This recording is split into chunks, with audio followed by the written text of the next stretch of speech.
देखिए, सफलता का चिराग कठिन परिश्रम से ही जलता है। देखिए, आज है 3 फरवरी का दिन और आज की वीडियो में टोटल 10 मोस्ट इंपॉर्टेंट प्रश्नों पे हम चर्चा करने वाले हैं। देखिए, आज के जितने भी प्रश्न हैं बहुत ही सिलेक्टिव और मोस्ट इंपॉर्टेंट है आपकी सभी परीक्षाओं के लिए, तो शुरू से लास्ट तक वीडियो में रहिए। और आज के वीडियो की जो पीडीएफ है इसको आप हमारे वीडियो के डिस्क्रिप्शन बॉक्स से और हमारे टेलीग्राम चैनल से डाउनलोड कर सकते हैं। देखिए, जो हमारा टेलीग्राम चैनल है इसकी लिंक वीडियो के डिस्क्रिप्शन बॉक्स में मिल जाएगी, इसको ज्वाइन जरूर कर लीजिएगा। और फेसबुक पेज को भी आप हमारे लाइक कर सकते हैं, वहाँ पे भी आपको जो है डेली करंट अफेयर की अपडेट मिलती रहती है। और देखिए, जो लोग नए हैं वो चैनल को सब्सक्राइब करके बेल आइकन प्रेस कर देंगे ताकि आने वाले सभी वीडियो का नोटिफिकेशन आपको मिलता रहे, और वीडियो को लाइक और शेयर भी कर दीजिएगा। देखिए, जनवरी महीने का जो मंथली करंट अफेयर का वीडियो था इसको मैंने अपलोड कर दिया है, तो उसको भी आप देख लीजिएगा। और साथ में जो वार्षिकांक है इसको भी देखते रहिए और रिविजन करते रहिए। देखिए, आज का हमारा पहला प्रश्न है कि किसे नामीबिया नाम का एक देश है, तो यहाँ पर भारत के अगले उच्चायुक्त के रूप में यानी कि हाई कमिश्नर के रूप में नियुक्त किया गया है। तो देखिए, नामीबिया में भारत के नए उच्चायुक्त बना दिए गए हैं एम सुब्बा रायडू। यहाँ पे इनकी फोटो दिख रही है। देखिए, जो एम सुब्बा रायडू है ये वर्तमान में पेरू में भारत के राजदूत के रूप में सेवारत हैं, लेकिन यहाँ पे अब ये अपना पद त्यागेंगे और नामीबिया में भारत के नए उच्चायुक्त के रूप में काम करना शुरू कर देंगे। देखिए, नामीबिया की अगर बात करें तो ये दक्षिण पश्चिम अफ्रीका का एक देश है जो कि अटलांटिक महासागर तट पर स्थित है, और नामीबिया की राजधानी है विंडहोक। अगला प्रश्न हमारा है कि खेलो इंडिया यूथ गेम्स 2022 जो कि मध्य प्रदेश में चल रहा है, तो यहाँ पर किस राज्य की टीम ने अभी हाल ही में वाटर स्पोर्ट्स कैनोइंग और कयाकिंग में 4 गोल्ड मेडल जीते हैं? तो देखिए, ये राज्य आपका मध्य प्रदेश ही है, ठीक है। मध्य प्रदेश की टीम ने वाटर स्पोर्ट्स कैनोइंग और कयाकिंग में 4 गोल्ड मेडल हाल ही में जीते हैं। देखिए, मध्य प्रदेश के जो नितिन वर्मा हैं इन्होंने पहली बार खेलो इंडिया यूथ गेम्स में शामिल वाटर स्पोर्ट्स में प्रदेश को स्वर्ण पदक दिलाया हाल ही में। देखिए, आपको पता होना चाहिए कि जो आपका खेलो इंडिया यूथ गेम्स 2022 है, कंफ्यूज मत होइएगा, इसका टाइटल यही है खेलो इंडिया यूथ गेम्स 2022, जो कि 2023 में फरवरी महीने में चल रहा है। कहाँ पे? मध्य प्रदेश की राजधानी भोपाल सहित मध्य प्रदेश के 8 शहरों में। इस चीज़ को मैं आपको कई बार बता चुका हूँ कि मध्य प्रदेश के 8 शहरों में खेलो इंडिया यूथ गेम 2022 का आयोजन होगा। मैंने पिछले साल ही दिसंबर महीने में इसको अपडेट किया था आपको, ठीक है। इसको याद रखिएगा। और तीसरा प्रश्न है कि किस भारतीय अमेरिकी को यूएस इमिग्रेशन का रैंकिंग सदस्य नामित किया गया है? तो देखिए, एक भारतीय अमेरिकी व्यक्ति हैं जिनका नाम है प्रमीला जयपाल, फोटो यहाँ पे दिख रही है। तो प्रमीला जयपाल को यूएस इमिग्रेशन का रैंकिंग सदस्य नामित किया गया है। देखिए, भारतीय अमेरिकी प्रमीला जयपाल को जो है यूएस में इमिग्रेशन के लिए हाउस ज्यूडिशरी कमेटी के पैनल का रैंकिंग सदस्य बनाया गया है, और इसके साथ ही ज्यूडिशरी कमेटी के पैनल के रैंकिंग सदस्य के लिए नामित होने वाली पहली दक्षिण एशियाई मूल की महिला कौन बन गई हैं? प्रमीला जयपाल। और देखिए, प्रमीला जयपाल की बात करें तो इनका जन्म चेन्नई के एक मलयाली परिवार में हुआ था, और जयपाल इस उप समिति के रैंकिंग सदस्य या अध्यक्ष के रूप में सेवा करने वाली पहली अप्रवासी भी हैं। तो देखिए, ये एक प्रश्न है और इतने सारे पॉइंट्स हैं, यहाँ पे हर पॉइंट से कम एक या दो प्रश्न बन सकता है, ठीक है। तो देखिए, प्रश्नों की संख्या तो वीडियो में 10 रहती है, लेकिन यहाँ से कम हर वीडियो से आपका 100 प्रश्न जो है वो कंप्लीट होता है। 100 प्रश्न आपके लगभग हर वीडियो से कंप्लीट होते हैं। अगर आप हर पॉइंट का एनालिसिस करेंगे तो आपको हर पॉइंट में एक या दो प्रश्न मिलते रहेंगे, ठीक है। तो फिलहाल याद रखिए कि प्रमिला जयपाल जो कि एक भारतीय अमेरिकी व्यक्ति हैं, इनको यूएस इमिग्रेशन का रैंकिंग सदस्य नामित किया गया है, और ये चेन्नई से बिलोंग करती हैं। चौथा प्रश्न है कि हाल ही में किसने बंगाल सब एरिया के नए जनरल ऑफिसर कमांडिंग के रूप में कार्यभार संभाल लिया है?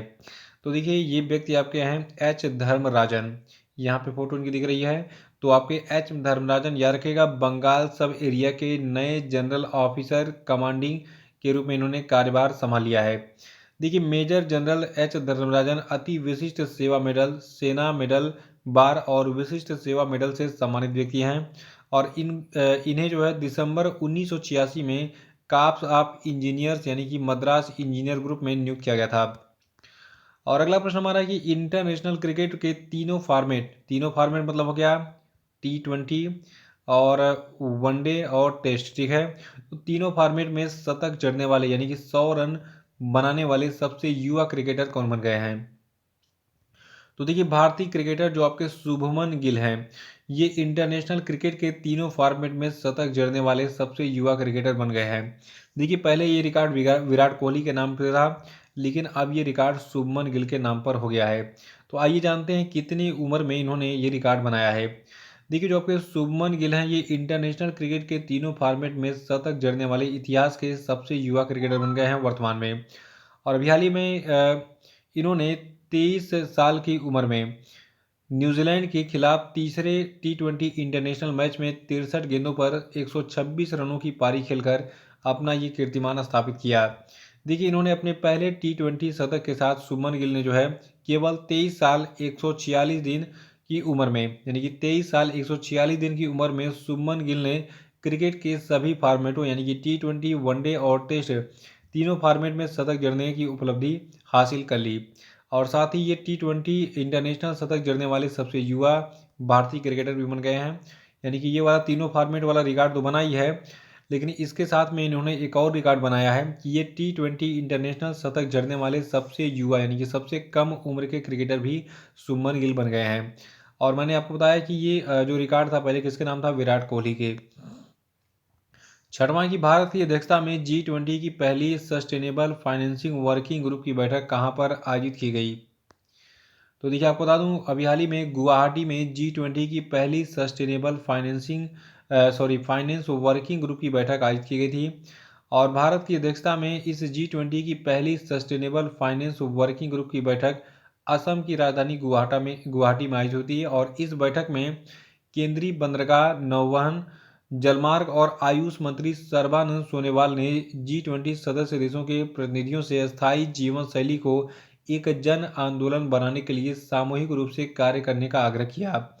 और देखिए इस बैठक में G20 के सदस्य देशों, अतिथि देशों और विभिन्न अंतर्राष्ट्रीय संगठनों के 100 से अधिक प्रतिनिधियों ने इसमें भाग लिया था। और अगला प्रश्न हमारा है कि किस भारतीय अमेरिकी को US house permanent select committee on intelligence का सदस्य नियुक्त किया गया है। तो देखिए ये भारतीय अमेरिकी हैं, अमी बेरा। तो अमी बेरा एक भारतीय मूल के अमेरिकी व्यक्ति हैं। इनको US house permanent select committee on intelligence का सदस्य बनाया गया है। देखिए अमेरिका में इंडियंस को गवर्नमेंट जॉब मिल जा रही है, लेकिन भारत में नहीं मिल पा रही है। भारत में वैकेंसी की कमी है। आपने देखा होगा आज दो भारतीय मूल के व्यक्तियों को अमेरिका में गवर्नमेंट जॉब मिली, ठीक है, मतलब गवर्नमेंट में इतना बड़ा बड़ा पद मिला। देखिए भारतीय अमेरिकी कांग्रेसी अमी बेरा को 118वीं कांग्रेस के लिए प्रभावशाली US house permanent select committee on intelligence का सदस्य बनाया गया है। और आपको बता दूं ये जो खुफिया समिति है जिसका नाम है US house permanent select committee on intelligence, ये समिति केंद्रीय खुफिया एजेंसी जो कि CIA के नाम से जानी जाती है। तो CIA समेत देश की यानी कि अमेरिका की खुफिया गतिविधियों की निगरानी करती है। और अमी बेरा हाउस फॉरेन अफेयर्स कमेटी और हाउस साइंस और स्पेस एंड टेक्नोलॉजी कमेटी में भी काम कर रहे हैं वर्तमान में। और आठवां की हाल ही में किसे कुश्ती महासंघ की निगरानी समिति में शामिल किया गया। देखिए आपने देखा होगा कि जो उत्तर प्रदेश के जो गोंडा जिले के आपके एक सांसद हैं जिनका नाम है ब्रिजभूषण शरण सिंह, ठीक है, तो कैसरगंज से ये सांसद है वर्तमान में, जो कि भारतीय कुश्ती महासंघ के अध्यक्ष भी हैं। इन पर अभी हाल ही में यौन शोषण का आरोप लगाया था जो कुश्ती के खिलाड़ी हैं उन्होंने। तो इसके लिए जंतर मंतर पर बहुत दिनों से धरना चल रहा था। तो उसी घटनाक्रम को आगे जो है मतलब सॉल्व करने के लिए एक जांच समिति बनाई गई है। और उस निगरानी समिति में बबीता फोगाट को हाल ही में शामिल कर लिया गया है। याद रखेगा कि कुश्ती महासंघ की निगरानी समिति में बबीता फोगाट को शामिल कर लिया गया है। आइए जानते हैं इस निगरानी समिति की अध्यक्ष कौन बनी है और कौन कौन लोग इसमें शामिल हैं इस समिति में। देखिए कुश्ती संघ के अध्यक्ष ब्रिजभूषण सिंह पर आरोप लगाने वाले पहलवानों ने कहा था कि जांच समिति में सरकार ने अपनी मर्जी से लोगों को चुना है। और पहलवानों के इस बयान के बाद फिर उसके बाद बबीता फोगाट को जांच समिति में सरकार ने शामिल कर लिया। आपको बता दें कि जो ये ओवरराइट समिति बनी है, निगरानी समिति बनी है, इस समिति की अध्यक्ष बनी है पूर्व विश्व चैंपियन मुक्केबाज मैरी कॉम। यानी कि इस निगरानी समिति में जो है मैरी कॉम अध्यक्ष के रूप में काम करेंगी। और ओलंपिक पदक विजेता योगेश्वर दत्त, द्रोणाचार्य पुरस्कार प्राप्त जो है तृप्ति मुरुगुंडे और टॉप्स के CEO राज गोपालन और राधा श्रीमन इसके मेंबर के रूप में काम करेंगे। तो ये समिति के बारे में पूरी डिटेल है, याद रखिएगा। इस समिति के अध्यक्ष कौन है? मैरी कॉम। और इस समिति में हाल ही में निगरानी समिति में बबीता फोगाट को शामिल कर लिया गया है। नवा प्रश्न है कि इक्वेटोरियल गिनी की पहली महिला प्रधानमंत्री कौन बनी? तो देखिए, एक देश है छोटा सा इक्वेटोरियल गिनी, इसकी पहली महिला प्रधानमंत्री बन गई हैं मैनुएला रोका बोटे। और इन्होंने इस पद पर फ्रांसिस्को पास्कुअल ओबामा असियो का स्थान लिया है। देखिए, नाम इनका इतना लंबा लंबा होता है, लगता है पूरे गांव का पता हो तो खैर आपको रटना पड़ेगा कि मैनुएला रोका बोटे जो है ये इक्वेटोरियल गिनी की पहली महिला प्रधानमंत्री बनी है। इन्होंने इस पद पर फ्रांसिस्को पास्कुअल ओबामा असियो का स्थान लिया है और ये देश की पहली महिला प्रधानमंत्री हैं, इसीलिए इम्पोर्टेंट बनता है। और इससे पहले ये इक्वेटोरियल गिनी की शिक्षा मंत्री भी रह चुकी हैं। और देखिए, इक्वेटोरियल गिनी की बात करें तो इसकी कैपिटल है मलाबो और पॉपुलेशन यहाँ की है 16.3 लाख। सोचिए, 16.3 लाख ही केवल जनसंख्या है इक्वेटोरियल गिनी की। और करेंसी यहाँ की है सेंट्रल अफ्रीकन CFA फ्रैंक। और ये अफ्रीका महाद्वीप में स्थित एक छोटा सा देश है। और ऑफिशियल लैंग्वेज यहाँ की है स्पेनिश, फ्रेंच और पुर्तगीज। अगला है कि हाल ही में किस देश में महंगाई 48 साल के चरम पर पहुंच गई है? देखिए, पाकिस्तान इस समय एकदम भिखमंगा हो चुका है। 48 साल के चरम सीमा पर महंगाई पाकिस्तान की पहुंच गई है। देखिए, पाकिस्तान का जो सांख्यिकी ब्यूरो है इसके मुताबिक 1 जनवरी 2023 से 1 फरवरी 2023 को मुद्रास्फीति की दर 27.55% दर्ज की गई है, जो कि मई 1975 के बाद से सबसे अधिक है। तो पाकिस्तान में देखिए, पेट्रोल बहुत महंगा हो गया है। भारत में फिर भी 100 रुपये लीटर है, पाकिस्तान में हमें लग रहा है 200 पार हो गया होगा। तो मुद्रास्फीति वहाँ पे बहुत ज़्यादा बढ़ गई है, यानी कि मुद्रा की वैल्यू, पाकिस्तान के करेंसी की वैल्यू बहुत कम हो गई है। पाकिस्तान के बारे में जान लीजिए। देखिए, पाकिस्तान के प्रधानमंत्री कौन है वर्तमान में? शहबाज शरीफ हैं। और पाकिस्तान के राष्ट्रपति आरिफ अलवी हैं। इस्लामाबाद पाकिस्तान की राजधानी है। और पाकिस्तान की पॉपुलेशन, जनसंख्या इस समय 23.14 करोड़ हो गई है, यानी कि उत्तर प्रदेश की जनसंख्या से थोड़ी सी कम है। और अब हम बात करेंगे आज के सभी क्वेश्चन पे। आज का पहला प्रश्न आपके लिए, केंद्रीय बजट 2023 में भारतीय रेलवे के लिए कितने लाख करोड़ रुपए की पूंजी परिव्यय आवंटित की गई, बताइए। देखिए, बजट का मैंने कल वीडियो बनाया था, मतलब कल का जो करेंट अफेयर सेशन था वो बजट पे आधारित था।